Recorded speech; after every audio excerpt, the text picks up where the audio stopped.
नमस्कार मित्रांनो, मी आसिक साबळे. मित्रांनो, आत्ताची एक महत्त्वाची अपडेट आलेली आहे. मुख्यमंत्री माझी लाडकी बहीण योजनेअंतर्गत महिलांना आता त्यांच्या बँक खात्यामध्ये पैसे मिळायला सुरुवात झालेली आहे. म्हणजे 29 तारखेपासून महिलांच्या खात्यामध्ये पैसे जमा व्हायला सुरुवात झालेली आहे. आणि काहींच्या जर पैसे जमा झाले नसतील तर त्याचं काय कारण आहे, ती सर्व डिटेल्स तुम्हाला या व्हिडिओमध्ये पाहायला भेटणार आहे. जर चॅनलवरती पहिल्यांदा आला असाल, चॅनलला सबस्क्राईब करा. असेच नवनवीन व्हिडिओ तुम्हाला आपल्या चॅनलवरती मिळत राहतात.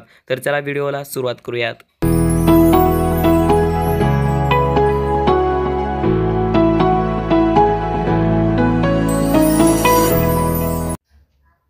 तर मित्रांनो, तुम्ही पाहू शकता इथे मला पैसे 3000 रुपये असे मिळालेले आहेत. 29 ऑगस्ट 2024 रोजी मला हे पैसे मिळाले आहेत. मुख्यमंत्री माझी लाडकी बहीण योजनेअंतर्गत जे काही पैसे आहेत ते मला येथे मिळालेले आहेत. सकाळी मला हे पैसे मिळाले आहेत. मित्रांनो, जर तुम्हाला मॅसेज वगैरे काही जर आलं नसेल तर तुम्ही डायरेक्ट बँकमध्ये जाऊन चेक करू शकता, किंवा तुमच्या मोबाईलवरती जर योनो ॲप असेल तर त्या योनो ॲपने तुम्ही बँकेमध्ये पैसे आलेत का नाही ते चेक करू शकता. आणि जर तुम्हाला पैसे मिळाले नसतील तर त्याचं काय कारण आहे ते तुम्हाला देखील सांगतो मी या व्हिडिओमध्ये.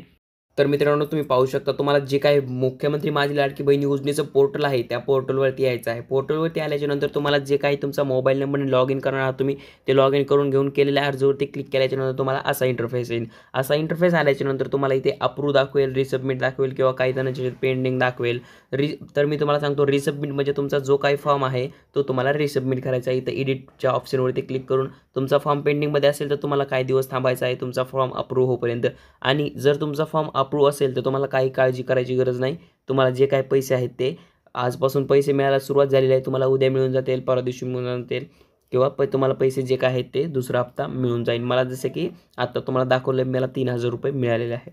जर काही जणांचं आता असं म्हणणं असेल की आमचा फॉर्म हा डिस्ट्रिक्ट लेवलला अप्रूव्ह झाला आहे पण विलेज लेवलला पेंडिंगमध्ये आहे, तर तुम्हाला याचीसुद्धा काही काळजी करायची गरज नाही. जर तुमचा फॉर्म हा डिस्ट्रिक्ट लेवलला अप्रूव्ह असेल आणि विलेज लेवलला पेंडिंग असेल तर तरी तुम्हाला पैसे मिळून जातील. विलेज लेवलला जर पेंडिंग असेल तरी तुम्हाला पैसे मिळून जातील. फक्त आणि फक्त तुमचा हा फॉर्म हा डिस्ट्रिक्ट लेवलला अप्रूव्ह झालेला पाहिजे. आणि काही जणांचं असं म्हणणं असेल आमचं हे सर्व आहे पण आम्हाला पैसे मिळाले नाहीत, तर तुमचं असं एक कारण असू शकतं की तुमचं खातं जे आहे ते, तुमचा आधार कार्ड नंबर आहे तो ज्या बँकेला लिंक आहे तो त्या बँकेला लिंक नसू शकतं, म्हणजे डीबीटी लिंक नसू शकतं.